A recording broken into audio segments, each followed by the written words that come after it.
LeaderCast. Hi, and welcome to Deep Leadership. I'm your host, John Rennie. Well, I hope all is well with you today and you are enjoying this holiday season. This is another sunny Sunday afternoon here in North Carolina, and this episode is brought to you by our sponsor, Jeremy Clevenger Fitness, who we featured on episode 145. If you haven't heard that episode yet, I encourage you to go back and take a listen, especially if you are struggling to get and stay in shape as a busy leader. I have another great show lined up for you today, but before we get started, I just want to remind you to take a look at the leadership books on my website. I've written 3 leadership books, and I recommend you start with I Have the Watch first. It's filled with 22 short stories that will help you become a leader worth following. It's a quick read, and most people finish it in less than 3 hours. It's also available on Kindle and Audible, so you can listen in your car or while working out. So check out all my books either on Amazon or my website, johnsrennie.com. Also, I just wanted to mention that Deep Leadership has just moved up and is ranked in the top 2% most popular shows out of 3 million podcasts globally, according to ListenScore. I wanted to thank each and every one of you for listening in every week and sharing these episodes with your friends. You have helped this podcast grow into a top-performing show, so thank you very much. Well, that is it. Today we're going to be talking about building a breakthrough leadership team. My guest is Mike Goldman. He is the author of Breakthrough Leadership Team, Strengthening the Heart and Soul of Your Company. Mark helps us understand that if you want to build a great company, you can't do it alone. You need to build a team that will help you break through to the next level. So, are you ready to dive in? Let's get started.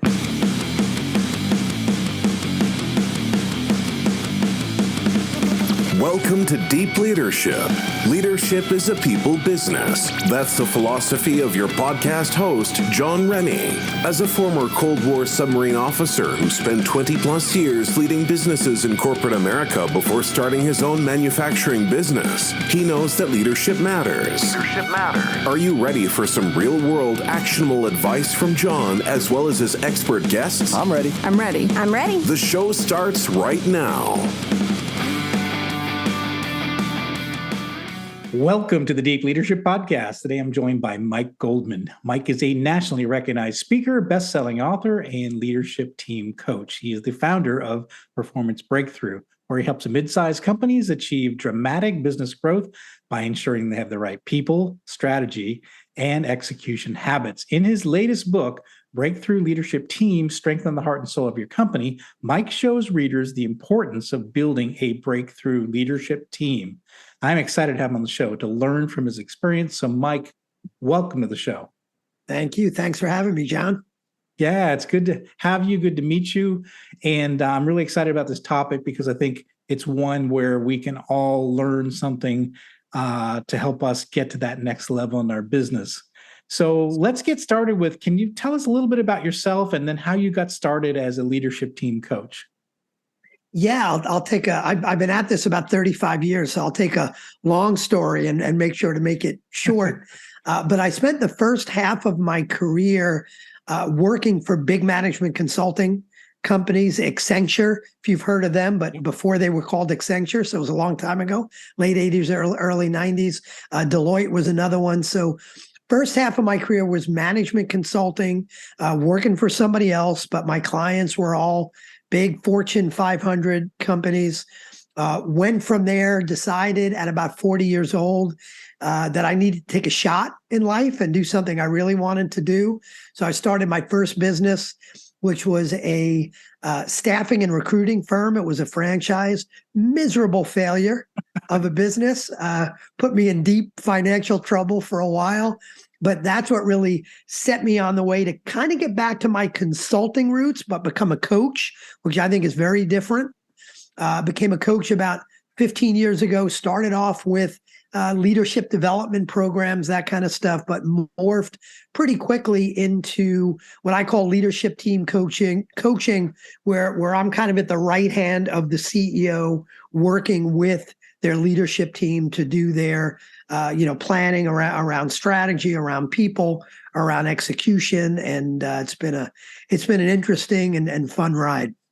Excellent. I like what you said there. You know, your first try at being an entrepreneur, you got a failure, and I think we talk to a lot of entrepreneurs on this podcast, and everyone seems to think that being we all get excited about the overnight success, but the truth of the matter is this is a difficult journey that you go down, and those failures are actually learning tools, right? And I'm sure that that you learned a lot through that experience that you brought into the new business, I'm sure. I did. And it's interesting because I tell people that if I knew way back in, 2004, when I started my first business, if I knew then how hard it was going to be, all the struggles, financially, mentally, everything else, I never would have done it. Yeah. But knowing what I know now, it was, even with that failing business, it was the best decision I ever made in my life. Yeah. I feel the same way too. It's been very difficult, and there's been a lot of sleepless nights, but I would have never, it's the best thing I've ever done. So yeah, absolutely. That's good to hear that. So one of the things that stood out for me right away, you say your life purpose is to impact as many people as you can to feel more fulfilled with their business and work. Now that's powerful. Why is this such a driving force for you? It started for me, way back when I was, a much younger man. My grandfather, Papa Archie was his name. He was the best man I ever knew, and he worked his whole life, blue collar guy, not a financial success or anything, but just worked really hard his whole life. When he was in his early 80s, he was driving a cab. He was incredibly proud guy, always fire in his belly, gleam in his eye, wonderful guy. And he probably shouldn't have been driving a cab in his early 80s. Couldn't see very well, got into a few accidents, got fired from the cab company. So he was forced to retire. And he was 83. And I remember that day when he was fired, because I feel like that was the last day I ever really saw my grandfather. Now, he lived another 3 years, but he wasn't Pop. He just was kind of waiting to die at that point. And I see so much of that where people spend their lives working, some people in jobs they hate, and waiting for that day they retire. And then they retire, they're bored, they have a heart attack, they're gone. And I'm like, why the heck should anyone spend their life with a goal of retiring? Like, that sounds so sad to me. So what I learned from seeing that in my grandfather, what happened to him when he retired, is, man, I don't ever want to retire. And I don't look at that as a bad thing. I'll slow down. I'll change what I'm doing. But I believe everybody ought to have a chance to feel fulfilled by what they're doing, and, do it as long as they possibly could. That's great. Now, I love to hear that. And I agree with you. If you're not enjoying life today, and you're worried, you're thinking about the future, well, it's going to be better when, right? And I think there's too many people living like that. If I just get through this month or this year, if I just get to the next promotion, if I just get to retirement, then I can enjoy my life. And I think that's not a good way to live your life, is the hope of a future where, like you say, often people retire and they die soon after that. And, why wait? So I think that's great. Love the journey. Love the journey. Yeah, enjoy the journey. Don't wait until you get. And by the way, if you think I'll be happy when I reach a goal, what happens when you get close to reaching that goal? You raise the bar. Always. Yeah. And that's good. That's not a bad thing. Right. But just don't use that as a measure of happiness. Find a way to be happy every day. Yeah. I like that. I like that a lot. So just talk to us a little bit about your business, Performance Breakthrough. Why do companies call you? What are they trying to solve, and how do you help them? Companies call me, and when I say companies, it's really the CEO of a company. CEOs call me because they're overwhelmed and they're stuck. They're overwhelmed because it's hard leading a company and everything involved. They're overwhelmed because they don't have the right people around them. They're overwhelmed because they get advice coming from every book and every podcast and every smart consultant and coach and trainer. So they call me because they're not yet burnt out, but the danger is there. So I get two types of phone calls. One is kind of the desperation phone call, which is, hey, I'm at a loss. I don't know what else to do. My buddy told me you helped him. How could you help me and my team? They want to grow. So there's the desperation phone call. And then I especially love more I guess I call the inspiration phone call, which is they're nowhere near burnout. They're loving it, but they've just they've grown, but they're afraid they're about to hit a ceiling, or they've hit a ceiling and they know there's more there and they want some help. And that's why they call me. So they call me because they want to grow their business. And that's why they hire me. But, I'm kind of a sneaky guy. And what I don't tell them necessarily up front is what I really help them do is build a great leadership team. Because I know you can't have a great company without a great leadership team. So that's really my focus. Absolutely, I help companies grow, but it's really about helping them create a great leadership team so that that leadership team could affect growth, impact, great environment, all the things you want out of a business. That's exciting. And I can't wait to get into it when we talk about the book that you've got out here. But just thinking through this, as a business owner myself, what are some of the obstacles to growth that you hear from business leaders? Yeah, number one is, although a business leader wouldn't necessarily say this, is there's no real operating system for growth. We tried this, we're going to try that, we're going to try this, but there is no framework for here's how we're going to build the right team, here's how we're going to build the right strategy, here's how we're going to build the right culture, here's how we're going to execute with discipline. It's just we're going to work real hard and try a lot of things. So I think the one of the biggest obstacles is lack of a framework. And that lack of a framework kind of drives two other obstacles. One is the wrong people, or sometimes the right people in the wrong structure. And then lastly, which I kind of mentioned when CEOs call me out of desperation, is all that leads to overwhelm and burnout. And CEOs and senior leaders sometimes lose that fire, they lose that passion, they lose the love of their business. And as soon as you lose the love of your business, man, it starts to die pretty quickly. Yeah, I know. As entering in my 7th year now, I know it's a different. When you're starting a business, there's it's like a rocket launching. It's all fire. It's exciting. It's brand new. But at some point, like you say, if you don't get a second boost, if you don't have a second focus, you can die, right? You can that rocket can start propelling down towards Earth, but you almost need like a different set of thinking for the growth phase. It's like I started this thing, I got it built, we've got all the systems, we have customers, we have orders, we have things, everything works now. That's hard to do.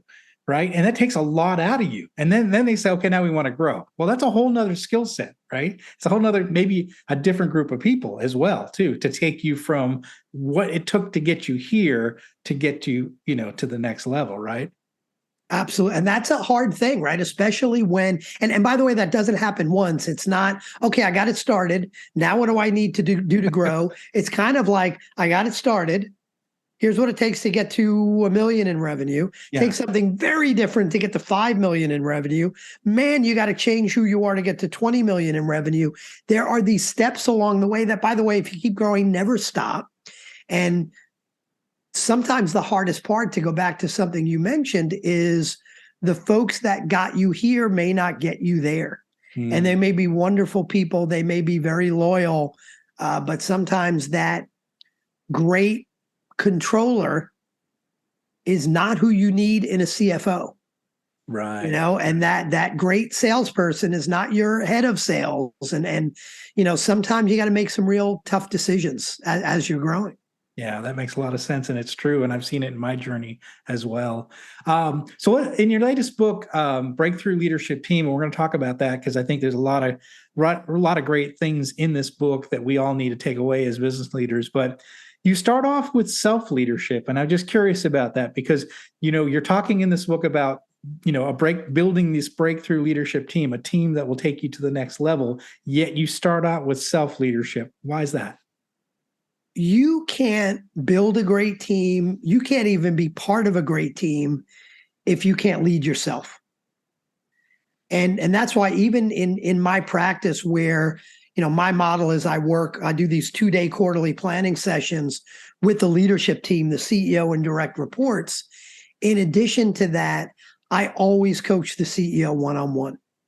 And if the CEO isn't willing to do that coaching, I won't work with the team because I know that if the CEO isn't growing and scaling, the team's not going to grow and scale. The company's not going to grow and scale. And it's the same thing with the VP of sales. If they're not scaling and growing, their team isn't scaling and growing. So it's got to start with self-leadership, because if it doesn't, it's real easy to blame every problem on what's going on out there versus being able to deal with it in a stronger way internally. Yeah, I know. I see what you're saying. And I was just thinking to myself, and leaders I've worked with over the years, is that some have a fixed mindset and some have a growth mindset. And that fixed mindset is I know everything I need to know, and everyone just needs to follow what I have to say and things will be great. But those that have a growth mindset have the humility to say, you know what, maybe I don't understand or know everything. I've got to seek out the brightest minds, the smartest people. I got to find, I know where my weak spots are. I know where I need to strengthen them up. I know where I need to grow. So to me, it's almost like if you want to grow your business, you have to have a growth mindset as well. You can't have this fixed mindset is the way I think of it. Yeah. I mean, one of the major pieces of self-leadership is coachability. And which you've got to have that growth mindset, to your point. And I've got Carol Dweck's book behind me somewhere about growth mindset, but it's one of the little tests I do without a prospective CEO knowing it's a test. I will want to find out about the books they're reading. I will ask them, they'll complain about their team for 20 minutes. And I'll say, okay, where do you need to be a better leader? Where do you need to improve? And if my sense is they're going to blame the problems of the world on everybody else and they're not coachable, then I will very nicely end that phone call kind of quickly and move on to the next fun piece of work, because they're not going to be a good client. Yeah, that does make a lot of sense. Makes a lot of sense. So in this book, this new book, or it's not, it's been out for a couple of years. But it's relatively new the way I think of it. So Breakthrough Leadership Team, you say that to become the leader of a growing, profitable business that positively impacts the lives of employees and customers, it takes more than just leveling up your capabilities as a leader. It takes building a breakthrough leadership team. It takes building that team that will take you to the next level. Why is that? Explain that. Pretty simply, what I've learned over the last 35 years is as the leadership team goes, so goes the company. You're not going to have a great company with a bad leadership team. And if you've got a company that's having real problems, if they've got a great leadership team, they'll figure out a way through it. And by the way, A players don't like working for B players. So if you've got mediocre folks on the leadership team, good luck having superstars that work for them. That's not going to last very long. So to build a great company, you need a great leadership team. And as the leader, as the CEO, the entrepreneur, I've seen so much of those folks trying to just kind of white knuckle it. If I work hard enough, if I grab the wheel long enough and hold on to it tight enough, I'll get where I need to go. And you're just not going to do it without the right people around you. So I realized that, of all the ways to help build a great company, the biggest impact I could have is by helping these CEOs make sure they're creating a great leadership team, which is what I call a breakthrough leadership team. I love that. And I love that in the book you say this isn't a leadership book. Which I love. It's a leadership book that isn't a leadership book. It's about building this leadership team, as you say, the breakthrough leadership team. So what does a great leadership team, a breakthrough leadership team look like?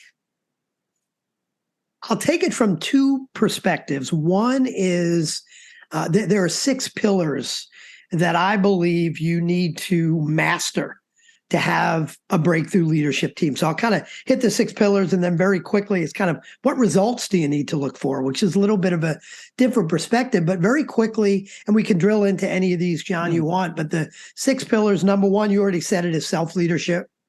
Number 2 is proactively structuring the leadership team, not just hiring a bunch of good people, but understanding how to structure it in the right way. Number 3 is finding the right people for the leadership team, potential superstars, A players.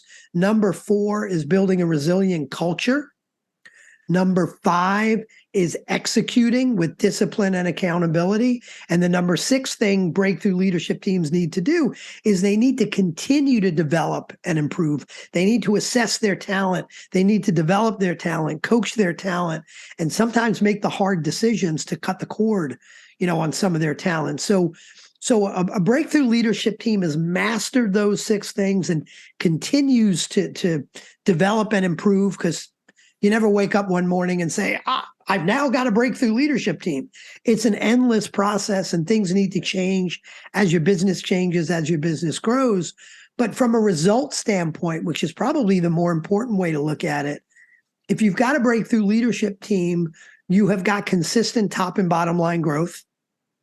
You have built a growing, fulfilling work environment for your team, and you're adding real value to society. Society could be your clients, society could be your community, the world. But if you're not doing any one of those things, if you're not growing top bottom line, you're not building that fulfilling work environment, you're not adding real value, something's wrong.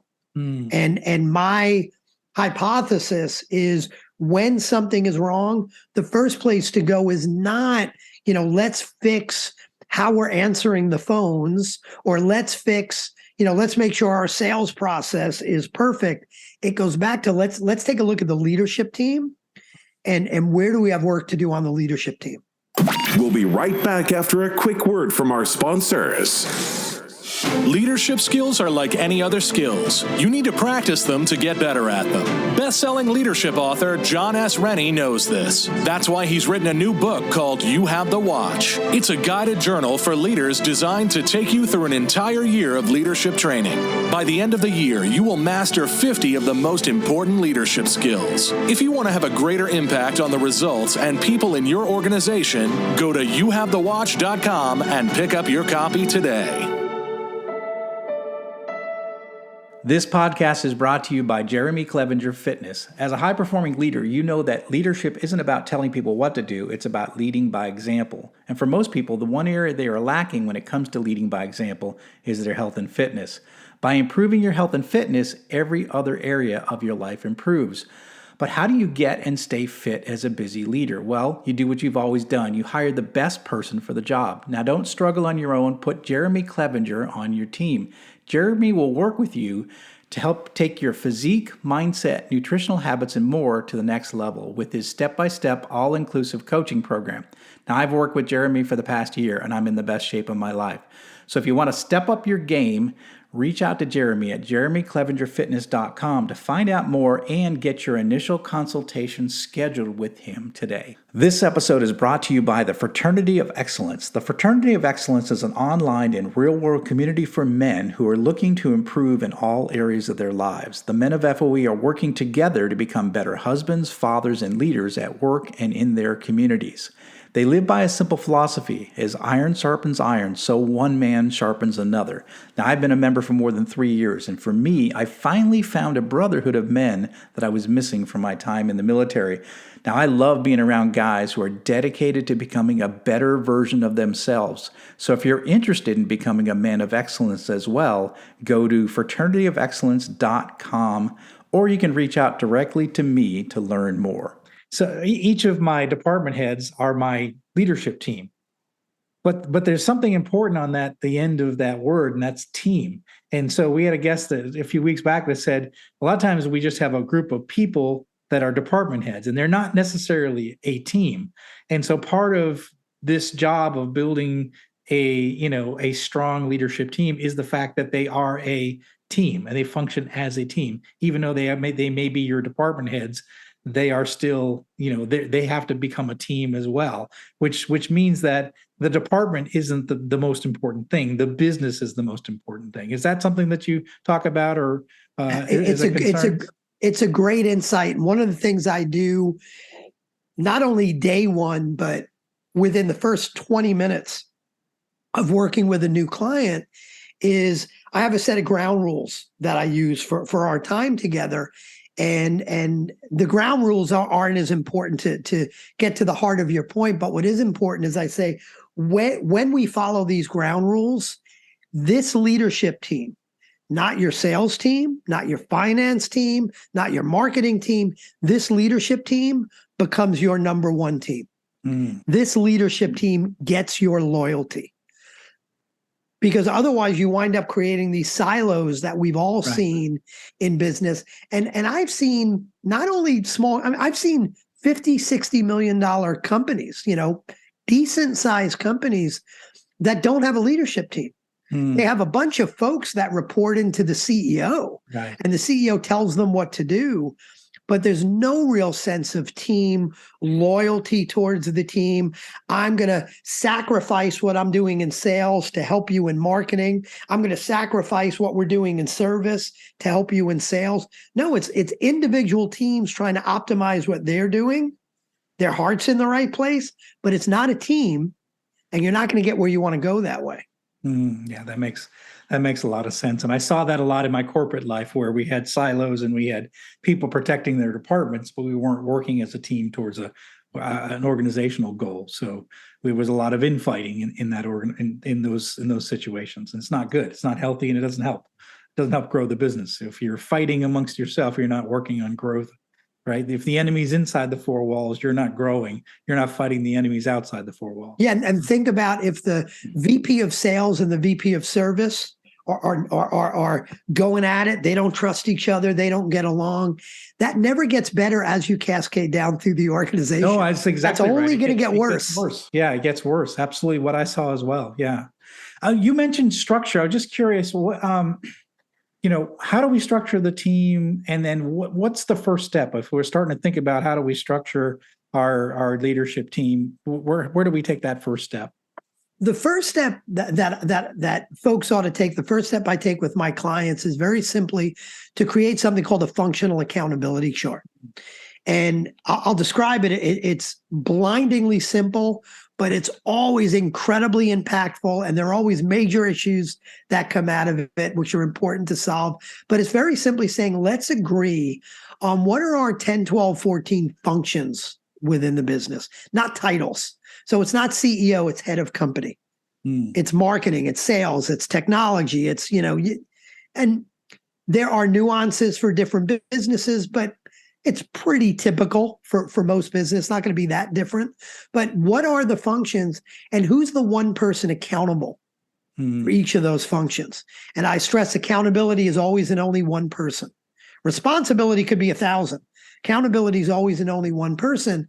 And just by doing that, I've been in a situation where I say, okay, folks, who's the head of the company? And 3 people raise their hand because there are 3 partners.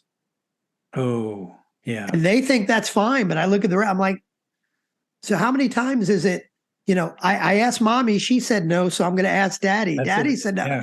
Yeah, so that in and of itself, saying who's the one person accountable, and understanding who's stretched too thin because they're accountable for 6 different functions, right? Where do we have a function that nobody's accountable for?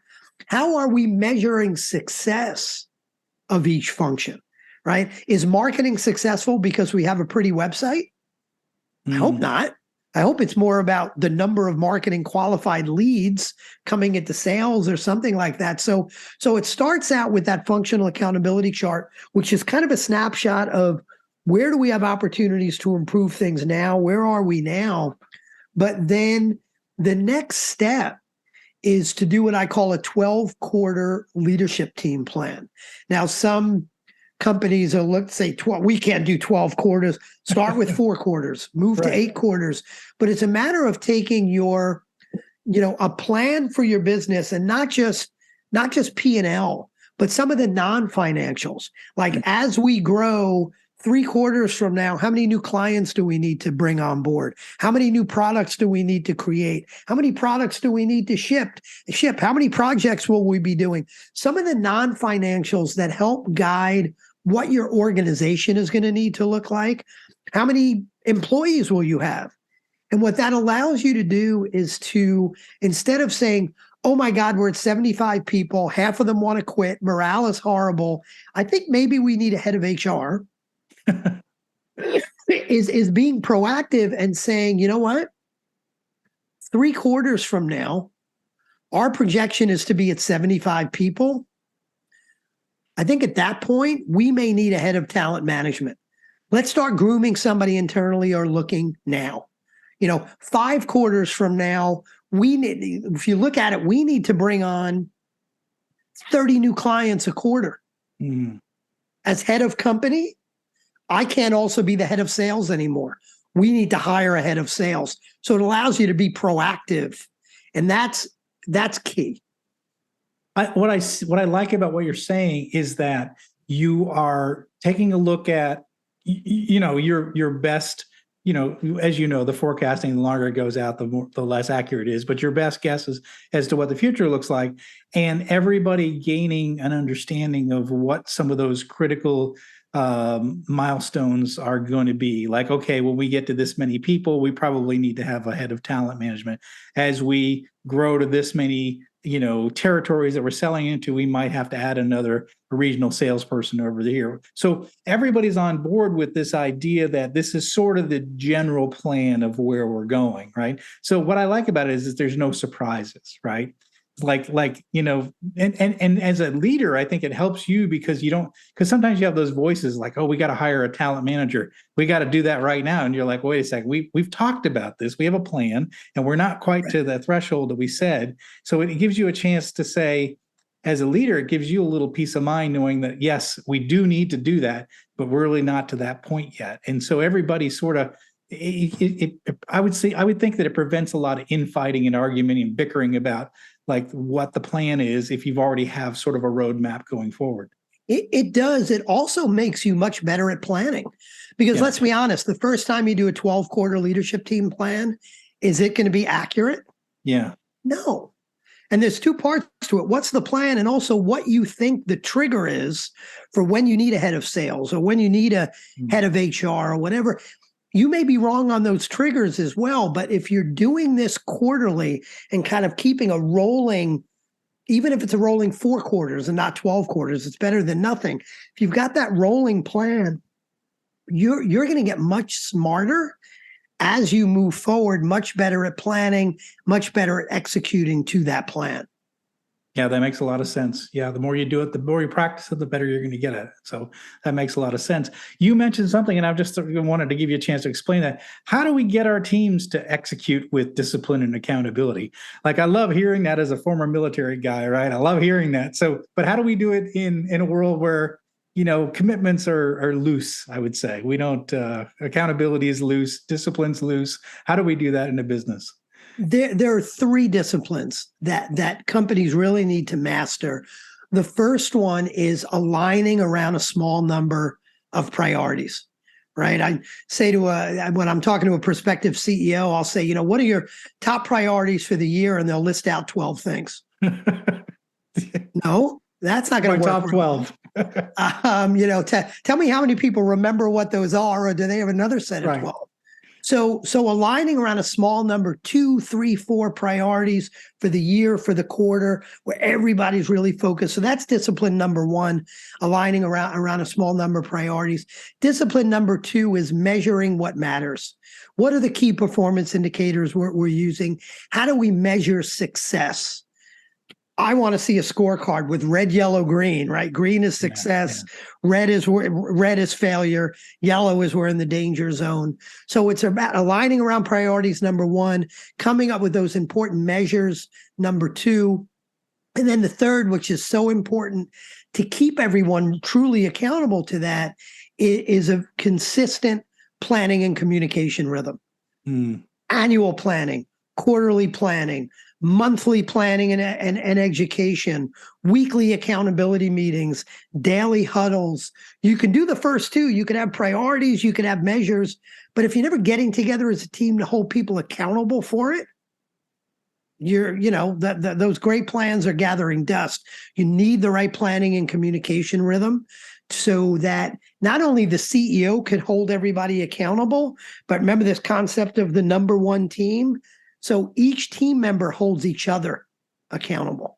Man, I love that. It's so powerful. And I think through my career, the times we were most successful was when we had a clear plan, we had clear KPIs, and we had regular meetings where we discussed the performance. And, I remember stand-up meetings. My first factory I ran, we had a giant board, giant whiteboard, when each team leader had to say, what was their, did they hit the goals for the day? And so there was a high level of accountability, because you didn't want to come to that meeting with bad news. And we always said, if you did, then you just have to talk about what happened and what you're going to do about it. And I think it wasn't that we wanted to beat you up, but we all wanted to, as a team, we wanted to hold each other accountable, because we knew we needed each other to get to that goal that we were trying to get to as a team. Yeah, what tends to happen is when things get tough, when COVID hits, when recession happens, when, you name it, when things get tough, discipline goes out the window. Oh, we don't have time for that meeting. We've got to dive in and solve this problem that we've got. And man, when times get tough, that's when the discipline is more important. For a lot of my clients, when COVID hit, we went from weekly accountability meetings to 2 or 3 times a week. Now, they were shorter, but we needed more communication, more discipline, not less, because there was a problem. Yeah. Oh, I look at it a military standpoint. When we stood normal watches, it was pretty laid back. But when we went to battle stations, it was very rapid fire. We very disciplined, very focused on exactly what we had to do. Everybody had their roles. It was very clear, but it was much the level of accountability and discipline went up, not down, when things got bad. Yeah, I heard an interview with the Dalai Lama years ago, where someone said, how many minutes a day do you meditate? And he said, oh, I meditate for an hour a day. And they said, well, what about when you're really busy, when you're on a book tour, when things are a little chaotic, you don't have a lot of time? How much time do you meditate on those days? He said, oh, those days I meditate for 2 hours. That's a great lesson. I love that. That's great. Well, this has been a great conversation. I know we just scratched the surface, but I do want leaders, as you're listening in here and you're thinking about your business, I think this is a really important subject that we're diving into, this idea of a leadership team. Who is your team? Who do you have on that team? Do they have the skills and talent to take you to the next level? This book, Breakthrough Leadership Team, has all the details in it. So if this is, if you're getting curious about this as we talk about it, I recommend you go out there, get the book, read the book, and learn how to put this into place. So, Mike, how can people find out more about you, your books? You have another book as well, your 2 books, and your company and what you do. Yeah, the books are on Amazon. So Breakthrough Leadership Team, of course, is on Amazon. If people want to follow me on social media, Instagram may be a great place, and it's just Mike Goldman Coach on Instagram. And I'll also offer up, one of the things we didn't talk that much about is the importance of assessing the talent on your team, developing, coaching the talent on your team. I have a video course. It's a free video course for 4 videos. And if people go to mike-goldman.com/limitless, they'll get access to that course, and it'll teach them how you figure out who your A, B, and C players are, and what I call toxic C players, how to coach them, how to develop them, how to make the tough decisions. So that could be great value for you, and it's a free resource. Oh, that's fantastic. Well, what we'll do is we'll put links in the show notes for those resources. And again, leaders, I really encourage you to take a look at all the resources that Mike has. He has a number of free resources on his website. Go take advantage of it. You want to be better as a leader. These are free resources that you can go grab, you can learn, and the book will be extremely helpful in you creating that team that's going to help you take your company, your organization, your department to the next level. So, Mike, thanks for coming on the show and sharing all this wisdom. I really think this is an important subject, and I'm glad we were able to cover it today. John, thank you. It was great. Thanks again. Well, that's it for today. Thank you for listening to Deep Leadership. If you like this podcast, please subscribe and share so we can continue to build a world with better bosses. Until next time, this is John Rennie saying, take care and lead well.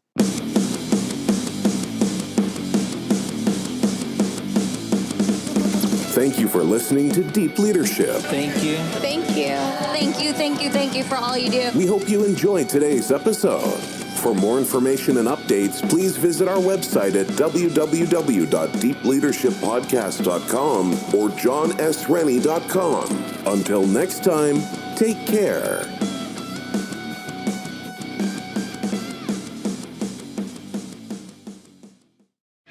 If you're a working professional wondering what's next for your career, you've come to the right place. Whether you're looking for a promotion, growth, or a potential career transition, look no further. With over 30 years working in a variety of industries, I share my insider knowledge with those ready to get ahead on Career Advancement with Craig Ansell. Tune in to get your strategies for success. Are you a fan of classic cinema or a young person who wants to discover the best films of all time? Do these legendary movies still hold up? On the Generation Film podcast, two guys who grew up when movies dominated the culture share a great film with a panel of young movie lovers and see how it plays for today's generation. We discuss changes in storytelling styles, representation, The making of each film, its initial reception, and how its meaning has changed over the years. Join us as we explore cinema classics across generations on Generation Film. Electric acid.